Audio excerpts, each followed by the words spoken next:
Hi, it's Mark Owen from Moose, Marketing and PR, the editor of Punchline magazine. Welcome to Punchline Talks. Today I'm joined by Cllr Rowena Haye, leader of Cheltenham Borough Council, and Paul Jones, Executive Director of Finance and Assets at Cheltenham Borough Council. Thanks ever so much for joining me today. The reason I wanted to touch base with you guys is, let's be honest, when the pandemic hit, when we all were going into lockdown, there was a lot of business people, myself included, not just scared about our families, not just scared about the pandemic and coronavirus, but actually scared for our livelihoods and our businesses. And one of the things the government did, they came out very quickly with the furlough scheme, they came out very quickly to the grant scheme. And I've got to take my hat off to Cheltenham Borough Council. You were the guys that came up and responded first. How did you manage that, and how did you get off the block so quickly compared to the others? It's not a competition, I know, but you did do a brilliant job. Well, I guess if I kick off, I think the irony is as a council, specifically with businesses, we're very much used to taking money off people, and I guess the way that we sort of approached this was that change of mindset. So recognizing that significant worry for businesses, the focus had to come away from debt collection, and therefore using our own cash balances to ensure grant payments were able to get off to a rapid start.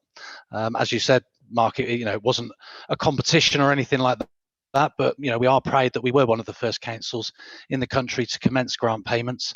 And I guess one of the reasons that we were able to do that is we didn't allow technology constraints to slow us down. So just through designing fairly sophisticated spreadsheets that basically eliminated the duplication, enabled data to be loaded into the systems for prompt payment, and at the same time being able to sort of verify those claims and reduce any risk of fraud and error.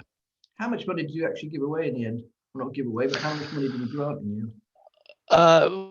Well, it's an interesting question you asked, because I was just looking at that. We're approaching a fairly significant milestone, and so I am going to look down at my page at some figures. But to date, we've given out over 10,300 grants, totaling more than 47.7 million. And as of today, we've actually just gone live with the 5th round of additional restrictions grants. So there'll be a further £700,000 going out. And of course, the additional restrictions grants is very much Cheltenham's response and targeted approach to those businesses we very much see as very much see as still being affected with the current restrictions that are still in place, which we all hope will be eliminated from the 19th of July. I mean, you acted so quickly. Did you have in place an emergencies, in the background to do this type of work, or did you get all your team together and on a Zoom call or something and work out exactly how you're going to do it? So I just try to get under the Yeah. Well, I think there was a reality of what was happening. I mean, obviously, we in the municipal offices we can look outside the window and normally see a thriving economy, footfall, and that, as we all know, disappeared overnight. And like you, receiving those calls from worried businesses, so were we. And what makes Cheltenham thrive is the offer. It is a festival town. It's a destination to shop, to play, to visit, and all of those parts of our economy were deeply affected by this. The visitor economy, all the hotels, the boutique hotels, bed and breakfast, all the pubs, the restaurants, as well as the retail. And so I think it was very much a case of getting all the team together, combination of those that work in the revenues and benefits team, who, as I said, would normally be collecting debt as opposed to giving money out, very much collaborating with various organisations, the Cheltenham BID, the MP's office, G1st LEP, my fellow colleagues across Gloucestershire at the other district councils, obviously deeply involved with Rowena as the leader, and all of the cabinet, and just basically having the mandate that we need to act quickly and swiftly. And I think it was just really a case, I know it's a bit of a cliche, but all hands on deck really to sort of fast track this through. And politically, Rowena, I mean, obviously you're using council payers' money. I know you might think you're going to claim it back? Was that difficult to do, or did you have to get everybody else involved as well, all the other parties, or did you have a kind of mandate that this is what we're going to do, bring your cabinet in to decide? I think, well, at the time, of course, Mark, I had my portfolio lead was not leader then. I was the finance and assets cabinet member, and really informal conversations with my cabinet were along the lines of, and really what they gave me was a mandate to work with Paul to just get things out as quickly as possible. I didn't need to refer to them. They trusted me to do what was right in terms of what was best for our businesses in Cheltenham. And I think, I mean, like Paul, I had plenty of emails. I had a huge amount of emails from the self-employed people and the small businesses as well. So how I described the way that the Borough Council worked, that actually for me incorporated us as the politicians working alongside the officers, is that for me the words Team Cheltenham is how we worked very much as a team. Even though we're the politicians and we don't always want to travel in the same direction, we were completely aligned and wanting to work with our officers just to do the best that we could. I think one thing and our, as Paul was saying, the teams that sort of normally go and collect, they went into a different role, as did many others within the council. They redeployed into different jobs in order to support the community as well as the businesses. What would you say, Paul? So Team Cheltenham across the board for me. Well, what would you say was the biggest thing that you learnt doing this and trying to get it all off the ground and working with so many different people as a manager, as a leader of other people? I think it's that public service ethos. You really, I guess, there's a lot of conversations about, changing in the structure of local government. But one thing that really stood out for me, linking back into the narrative that Rowena said about Team Cheltenham, is that local, that local nature. We have 40 politicians, members who are all from Cheltenham. The vast majority of our workforce either live in Cheltenham or have very close links, and I guess we live and breathe Cheltenham, so we very much take it for granted. And the last thing that we wanted was to see any of those businesses fall to COVID, and so I guess it was just that real sort of work ethic. I mean, my team were working 10 12-hour shifts, weekends, just to get this out of the door. There wasn't a 9 to 5 sort of mentality which some might describe in the public sector. It was very much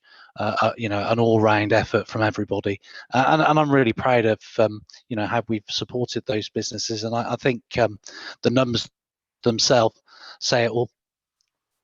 Now, there's lots of things in the newspapers. They're very worried about fraud. There's a report out recently that's saying a lot of the money given away, unfortunately, isn't going to be, correct. Are you worried about that? Because let's be honest, if you get it wrong, you've got to, I believe, you've got to take it out of your own money, don't it? Out of the council money. Is that right? That is correct, and I mean, just to give a magnitude of that, so I said to date we've paid 10,300, well, in excess of 10,300. We've got 7 cases of potential fraud. At least 3 of those we've already recovered the money. And it's, obviously I don't want to give too many tricks away in terms of, but there are a number of checks and balances in the background, and this is two-pronged. Obviously you've got the one side which is getting money out the door, but then you've got another set of people that are very much ensuring that company details match with bank accounts. There's all sorts of software that is out there, both from the government and other sources, and we will obviously run those details out. You may recall, Mark, that under the Transparency Act, we're actually required to publish all payments that we made. I made a decision that we wouldn't do that in this instance, because I didn't want somebody to be trawling through that data, recognising someone who potentially hadn't been paid and then trying to make a fraud. When the time's right, we will obviously publish that data, but it's got to be about the right timing.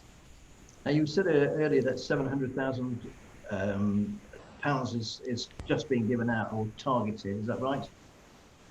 It's just opened another round of additional restrictions grants. Yeah, that's right. So, is there a particular sector? Is it still the hospitality and the wedding sector?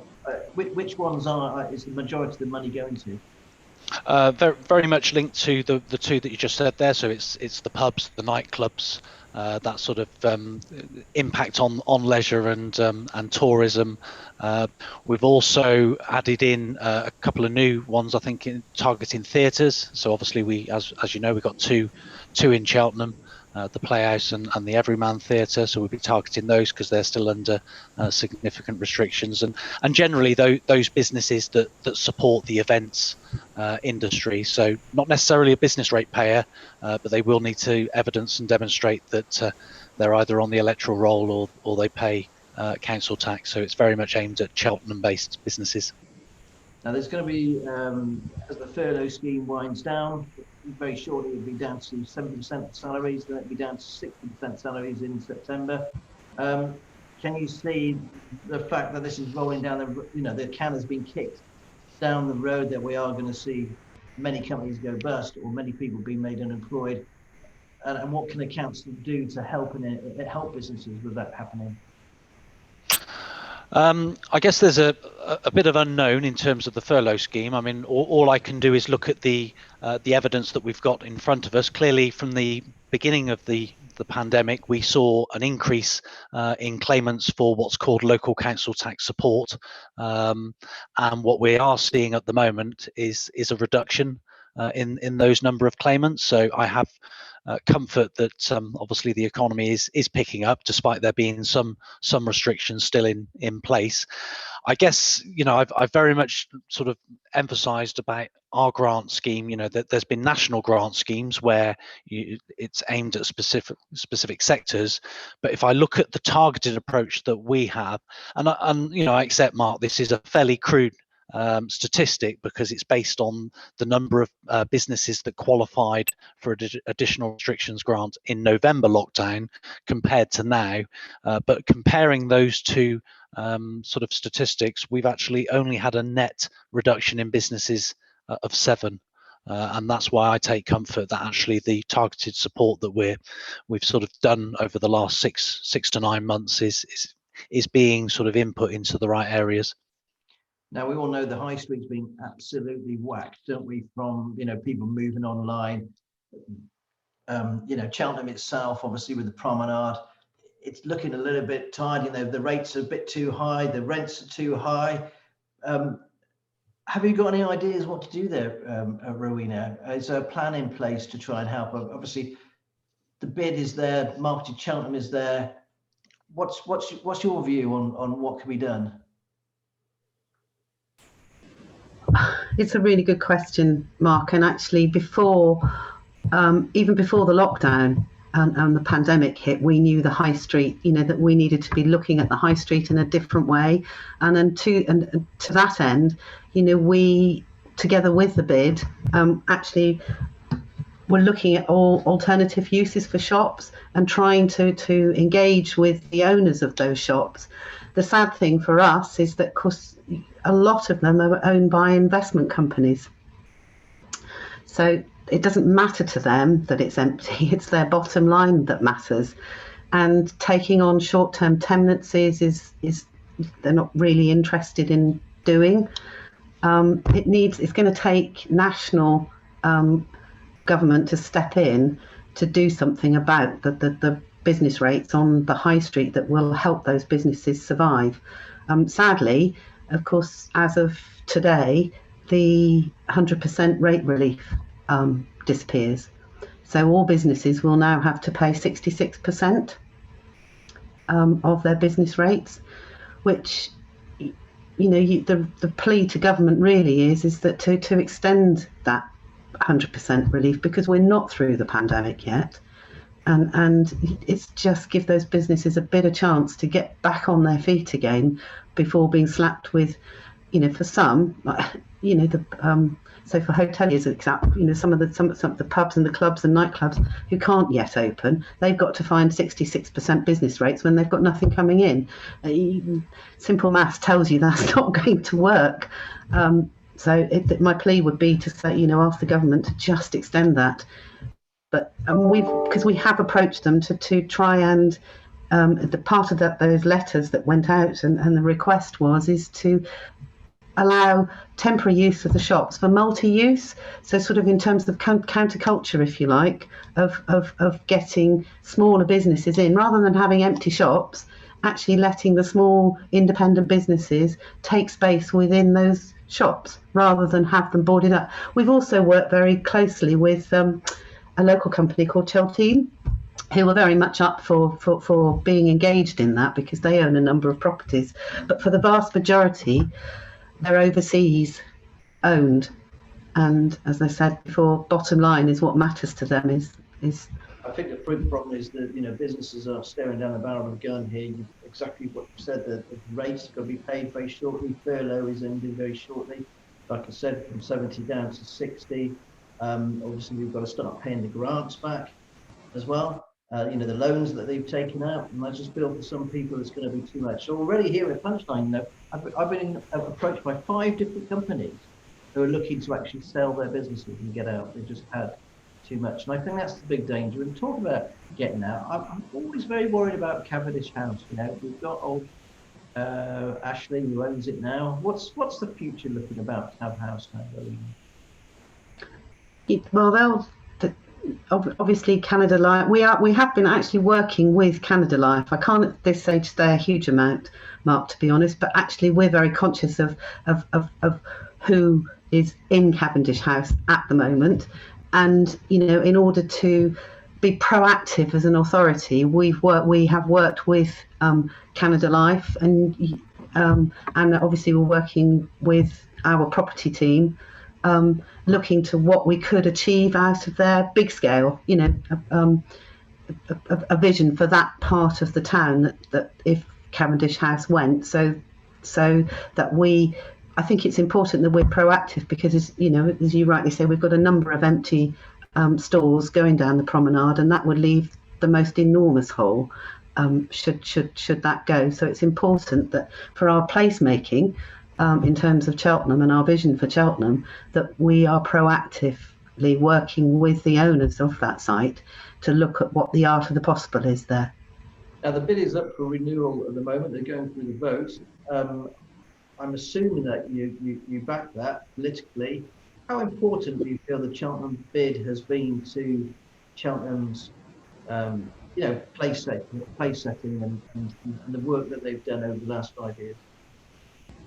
They're tremendously important, and yes, 100% behind the bid, because the Borough Council can't do it all. Those days of councils running everything have long gone, and even more importantly for me is this, that the businesses need to buy into that bid, which to a large extent that they have.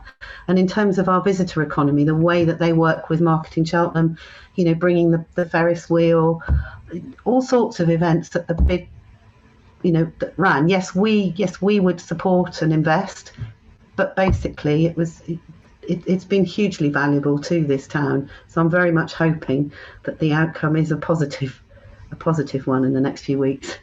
So let's keep and the area, I think that's the other thing is that the area of the bid is potentially extended further down the high street. The lower end of the high street is part of the proposal, which is, again, if you talk about your placemaking, it's in the way that the whole development of that lower end of the high street happened.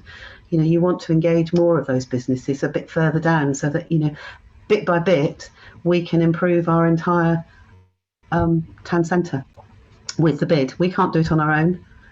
Well, fingers crossed ever so much. But I just wanted to say again, congratulations for the way that you got the money out. I think you did a sterling job. Sometimes I think people are very quick to criticise the council and the people that work there, and not just borough council, but the city councils as well. And I just think on this particular issue, I think you guys did a sterling job. Congratulations, and thanks for talking to Punchline today. Thank you very much. Bye. Mark? Thank you, Mark.